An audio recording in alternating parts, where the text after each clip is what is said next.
Hello friends, welcome to study channel study with RJ. दोस्तों, इस video में हम रीट एग्जाम के लिए मनोविज्ञान की टेस्ट सीरीज को आगे बढ़ा रहे हैं। ये हमारा टेस्ट नंबर 3 है, जिसमें 3rd यूनिट को कवर किया जाएगा। अगर आपने इस टेस्ट सीरीज के पिछले वीडियो नहीं देखे हैं तो आप इस चैनल को विजिट करके देख सकते हैं। तो चलिए शुरुआत करते हैं। आज के इस टेस्ट का पहला क्वेश्चन इस प्रकार है। क्वेश्चन है, भावुक व्यक्ति के व्यक्तित्व का गुण है, इनकी क्रियाएं उच्च कोटि की होती हैं, इनकी रुचि रचनात्मक कार्यों में होती है, इनकी क्रियाएं भावनाओं से संचालित होती हैं, या उपरोक्त में से कोई नहीं। तो दोस्तों, मैं आपको 5 सेकंड का समय दूंगा, इसके बाद मैं इसका आंसर बता दूंगा। तो चलिए इसका आंसर देख लेते हैं। इसका आंसर है ऑप्शन नंबर 3, इनकी क्रियाएं भावनाओं से संचालित होती हैं। तो ये आपको ध्यान रखना है। चलिए नेक्स्ट क्वेश्चन देखते हैं। जुंग ने अंतर्मुखी व्यक्तियों को किन रूपों में विभक्त किया है? विचार प्रधान व भाव प्रधान, तर्क प्रधान व दिव्य दृष्टि प्रधान, विचार प्रधान व दिव्य दृष्टि प्रधान, या उपरोक्त सभी। तो दोस्तों, इसका जो सही आंसर है ऑप्शन नंबर 4, उपरोक्त सभी। विचार प्रधान व भाव प्रधान, तर्क प्रधान व दिव्य दृष्टि प्रधान, विचार प्रधान व दिव्य दृष्टि प्रधान, ये सभी अंतर्मुखी व्यक्तियों के रूपों में व्यक्त किया गया है जुंग के द्वारा। तो ये आपको ध्यान रखना है। चलिए आगे चलते हैं। शेल्डन ने शारीरिक गुणों के आधार पर व्यक्तित्व को किन भागों में बांटा है? गोलाकार व आयताकार, कोमल व गोलाकार, लंबाकार व कोमल, या उपरोक्त सभी। तो दोस्तों, इसका जो सही आंसर है उपरोक्त सभी। यही तीनों ही हैं जो शेल्डन ने शारीरिक गुणों के आधार पर व्यक्तित्व के भागों में बांटा है। तो आपको ध्यान रखना है। चलिए नेक्स्ट क्वेश्चन देखते हैं। मनुष्य जीवन का आरंभ मूलतः घटित है 2 कोष से, केवल एक कोष से, कई कोष से, या कोई नहीं। तो दोस्तों, मनुष्य जीवन का जो आरंभ है वह केवल एक कोष से घटित है। तो ये आपको ध्यान रखना है। ऑप्शन नंबर 2 इसका सही है। चलिए आगे चलते हैं। अहम का विकास बालक के बाल्यकाल में हो जाता है, ये उक्त कथन किसका है? वुडवर्थ का, डॉक्टर इंदु दुबे का, फ्रायड का, या उक्त में से कोई नहीं। तो दोस्तों, इसका जो सही आंसर है ऑप्शन नंबर 3, फ्रायड। फ्रायड ने कहा अहम का विकास बालक के बाल्यकाल से हो जाता है। चलिए नेक्स्ट क्वेश्चन देखते हैं। बिग 5 मॉडल किसके द्वारा दिया गया? आइजेनेक, कैटल, क्रोस्टा एवं मैक्रेके, या ऑलपोर्ट। तो दोस्तों, इसका जो सही आंसर है क्रोस्टा एवं मैक्रेके। तो इस ऑप्शन नंबर 3 इसका सही आंसर है। चलिए नेक्स्ट क्वेश्चन देखते हैं। फ्रायड ने सबसे अधिक बल किस मूल प्रवृत्ति पर दिया है?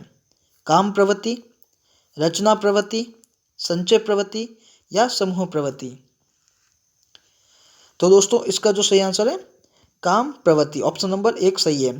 फ्रायड ने काम प्रवृत्ति का मनोवैज्ञानिक नाम दिया है, तो वो भी आपको ध्यान रखना है, लिबिडो। लिबिडो, फ्रायड ने काम प्रवृत्ति को लिबिडो वर्ड का भी यूज किया है। तो ये आपको ध्यान रखना है। चलिए नेक्स्ट क्वेश्चन देखते हैं। बहिर्मुखी व्यक्तित्व की विशेषता है, ये लोग अत्यंत सामाजिक होते हैं, आशावादी व क्रियाशील होते हैं, जल्द ही मित्र बना लेते हैं, या उक्त सभी। तो दोस्तों, इसका जो सही आंसर है ऑप्शन नंबर 4, उक्त सभी। बहिर्मुखी व्यक्तित्व की विशेषता क्या क्या है? ये लोग अत्यंत सामाजिक होते हैं, आशावादी एवं क्रियाशील होते हैं, और जल्द ही मित्र बना लेते हैं। तो ये तीनों ही सही है। चलिए आगे चलते हैं। जुंग ने व्यक्तित्व का सिद्धांत दिया है, विश्लेषणात्मक सिद्धांत, मनोविश्लेषणात्मक सिद्धांत, स्व सिद्धांत, या व्यक्ति विज्ञान सिद्धांत। तो दोस्तों, जुंग ने विश्लेषणात्मक सिद्धांत का सिद्धांत दिया है। तो ये आपको ध्यान रखना है। चलिए नेक्स्ट क्वेश्चन देखते हैं। खेलकूद व शारीरिक कार्यों में कुशल होते हैं मूर्त बुद्धि वाले, अमूर्त बुद्धि वाले, सामाजिक बुद्धि वाले, या कोई नहीं। तो दोस्तों, इसका जो सही आंसर है मूर्त बुद्धि वाले। खेलकूद व शारीरिक कार्यों में कुशल होने वाले मूर्त बुद्धि वाले होते हैं। तो ये आपको ध्यान रखना है। चलिए आगे चलते हैं। जिस बालक की बुद्धि लब्धि 70 से कम होती है उसको मंद बुद्धि बालक कहते हैं, यह कथन किसका है? क्रो एंड क्रो का, स्किनर, प्लेटो, या ड्यूवी। तो दोस्तों, इसका जो सही आंसर है crow and crow. Crow and crow ने कहा था कि जिस बालक की बुद्धि लब्धि 70 से कम होती है उसको मंद बुद्धि बालक कहते हैं। चलिए नेक्स्ट क्वेश्चन देखते हैं। बुद्धि परीक्षण की उपयोगिता है बालकों का वर्गीकरण, पाठ्यक्रम चुनाव में, बालकों की क्षमता से, या उपरोक्त सभी। तो दोस्तों इसका जो सही आंसर है ऑप्शन नंबर 4, उपरोक्त सभी। चलिए नेक्स्ट क्वेश्चन देखते हैं। हमारे मस्तिष्क का चेतन भाग होता है 1/10, 2/10, 3/10 या 9/10। तो दोस्तों हमारे मस्तिष्क का जो चेतन भाग होता है वह होता है 1/10। ऑप्शन नंबर फर्स्ट सही है। और अगर अचेतन पूछ ले, अचेतन भाग होता है तो वो होता है 9/10। तो ये आपको ध्यान रखना है। चलिए नेक्स्ट क्वेश्चन देखते हैं। गत्यात्मक प्रतिरूप से तात्पर्य है व्यक्ति विशेष के प्रेरकों व संवेग का प्रभाव जो व्यवहार में परिवर्तन उत्पन्न करता है, व्यक्ति विशेष की आंतरिक आवश्यकताओं को पूर्ति से होता है, मानसिक प्रक्रियाओं से है, या उक्त में से कोई नहीं। तो दोस्तों इसका जो सही आंसर है व्यक्ति विशेष के प्रेरकों व संवेग का प्रभाव जो व्यक्ति में परिवर्तन उत्पन्न करता है। चलिए नेक्स्ट क्वेश्चन देखते हैं। संज्ञान, स्मरण, अभिसारी चिंतन, अपसारी चिंतन व मूल्यांकन, ये 5 तत्व गिलफोर्ड के कौन से आयाम से संबंधित हैं? तो दोस्तों ऑप्शन देख लेते हैं। संक्रिया, विषय वस्तु, उत्पाद या कोई नहीं। तो दोस्तों ये 5 ही आयाम हैं जो संक्रिया से संबंधित हैं। गिलफोर्ड ने बुद्धि संरचना मॉडल दिया था, उसके 3 आयाम बताए थे। संक्रिया, एक तो संक्रिया, सेकंड है विषय वस्तु और थर्ड है उत्पाद। ये 3 आयाम बताए थे।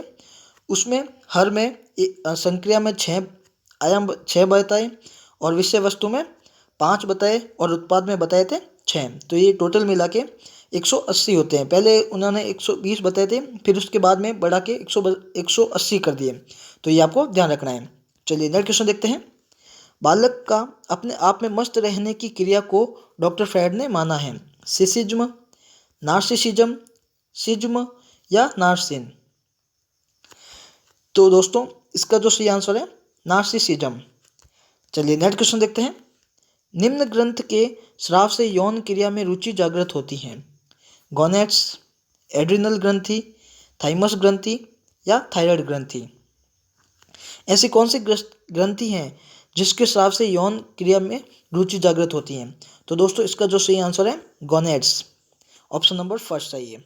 चलिए नेक्स्ट क्वेश्चन देखते हैं। संवेग शब्द का शाब्दिक अर्थ है क्रोध और भय, उत्तेजना या भावों में उथल पुथल, स्नेह और प्रेम, या इनमें से कोई नहीं। तो दोस्तों इसका जो सही आंसर है संवेग शब्द का शाब्दिक तात्पर्य उत्तेजना या भावों में उथल पुथल होना है। चलिए नेक्स्ट क्वेश्चन देखते हैं। हार्वर्ड गार्डनर का बुद्धि सिद्धांत किस पर बल देता है? शिक्षार्थियों में अनुबंधित कौशलों में, सामान्य बुद्धि पर, विद्यालय में आवश्यक सामान्य योग्यताओं पर, या प्रत्येक व्यक्ति की विलक्षण योग्यता पर। तो दोस्तों इसका जो सही आंसर है ऑप्शन नंबर प्रत्येक व्यक्ति की विलक्षण योग्यता है, ऑप्शन नंबर 4 इसका सही है। चलिए नेक्स्ट क्वेश्चन देखते हैं। 2 कारक बुद्धि सिद्धांत का प्रतिपादन किसने किया? सोरेंस, वॉरेंस, स्पीयरमैन या ट्रो। तो दोस्तों 2 कारक बुद्धि सिद्धांत का प्रतिपादन करने वाले थे स्पीयरमैन। चलिए नेक्स्ट क्वेश्चन देखते हैं। एक बालक के व्यक्तित्व के मापन की वस्तुनिष्ठ विधि है प्रक्षेपी, साक्षात्कार, प्रश्नावली या समाजमिति। तो दोस्तों वस्तुनिष्ठ विधि के अंतर्गत इसका सही आंसर है समाजमिति। तो ये आपको ध्यान रखना है। चलिए नेक्स्ट क्वेश्चन देखते हैं। जिस आयु में बालक की मानसिक योग्यता का लगभग पूर्ण विकास हो जाता है वह आयु कौन सी है? 14 वर्ष, 9 वर्ष, 8 वर्ष या 6 वर्ष। तो दोस्तों इसका जो सही आंसर है ऑप्शन नंबर फर्स्ट 14 वर्ष। 14 वर्ष में बालक की मानसिक योग्यता का लगभग पूर्ण विकास हो जाता है। चलिए नेक्स्ट क्वेश्चन देखते हैं। बुद्धि लब्धि को ज्ञात करने का सूत्र किस मनोवैज्ञानिक ने दिया था? थर्स्टन, टर्मन, स्पीयरमैन या बिने। तो दोस्तों बुद्धि लब्धि ज्ञात करने का जो सूत्र टर्मन ने दिया था। टर्मन ने 1916 में बुद्धिलब्धि का सूत्र दिया था MA बटा CA इंटू 100। तो ये आपको ध्यान रखना है। टर्मन ने 1916 में यह सिद्धांत दिया था। चलिए नेक्स्ट क्वेश्चन देखते हैं। बुद्धिलब्धि निकालने का सही फॉर्मूला क्या है? वास्तविक आयु बट्टा मानसिक आयु इंटू 100, मानसिक आयु बट्टा वास्तविक आयु इंटू 100, मानसिक आयु बट्टा वास्तविक आयु, या वास्तविक आयु इंटू 100 इंटू बट्टा मानसिक आयु। तो दोस्तों बुद्धिलब्धि का जो निकालने का जो सही फॉर्मूला है ऑप्शन नंबर सेकंड सही है। आपको अगर इंग्लिश में बताऊं तो MA बट्टा CA इंटू 100। MA का मतलब होता है मानसिक आयु और CA का मतलब होता है वास्तविक आयु इंटू 100। तो इसका बुद्धिलब्धि का सूत्र किसने दिया था? आपने पहले ही इससे पहले की क्वेश्चन में देखा था। टर्मन ने 1916 में बुद्धिलब्धि का फॉर्मूला दिया था और फॉर्मूला आपको ये सामने है। चलिए नेक्स्ट क्वेश्चन देखते हैं। 3 वर्ष तक के बालकों को शिक्षा दी जानी चाहिए रुचि के आधार पर, आयु के आधार पर, मानसिक योग्यता के आधार पर, या उपरोक्त में से कोई नहीं। तो दोस्तों 3 वर्ष का जो बालक होता है उनको आयु के आधार पर शिक्षा दी जानी चाहिए। चलिए आगे देखते हैं। भारत में सर्वप्रथम बुद्धि परीक्षण का प्रारंभ कब हुआ? 1912 में, 1922 में, 1931 में, या 1950 में? तो दोस्तों भारत में सर्वप्रथम बुद्धि परीक्षण का प्रारंभ हुआ था 1922 में। लाहौर में एक विश्वविद्यालय थी जिसके अध्यापक थे C.H. राइस नाम से एक टीचर थे। उन्होंने सर्वप्रथम बुद्धि परीक्षण किया था भारत में, लाहौर में। तो ये आपको ध्यान रखना है, लाहौर विद्यालय में। चलिए आगे देखते हैं। बुद्धि पहचानने तथा सुनने की शक्ति है, यह मत है मैकडूगल का, स्टर्न का, बिने का, या स्टाउट का?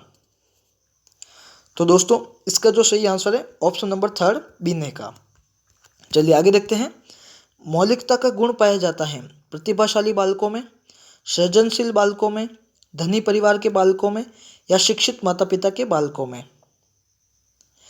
तो दोस्तों इसका जो सही आंसर है सृजनशील बालकों में, ऑप्शन नंबर सेकंड सही है। मौलिकता का गुण सृजनशील बालकों में पाया जाता है। चलिए आगे देखते हैं। सबसे अच्छी शिक्षण विधि वह होती है जो विद्यालय पर आधारित हो, विद्यार्थियों पर आधारित हो, समाज पर आधारित हो, या इनमें से कोई नहीं? तो दोस्तों सबसे अच्छी शिक्षण विधि वह होती है जो विद्यार्थियों पर आधारित हो। ऑप्शन नंबर सेकंड इसका सही है। चलिए आगे देखते हैं। करके सीखने पर आधारित हैं निरीक्षण विधि, समस्या समाधान विधि, प्रायोजन विधि, या वाद विवाद विधि? तो दोस्तों करके सीखने पर आधारित जो विधि है वह है ऑप्शन नंबर थर्ड प्रायोजन विधि। तो ये आपको ध्यान रखना है। दोस्तों आज के ये इंपॉर्टेंट क्वेश्चन थे जो पूरा विश्वास है कि आपने पूरे देखे होंगे, और अपना जो भी स्कोर बनता है वह कमेंट सेक्शन में ज़रूर शेयर करें। देखिए दोस्तों हमारा एक स्टडी विथ RJ नाम से टेलीग्राम चैनल भी है, आप उसको ज्वाइन कर सकते हैं। तो धन्यवाद।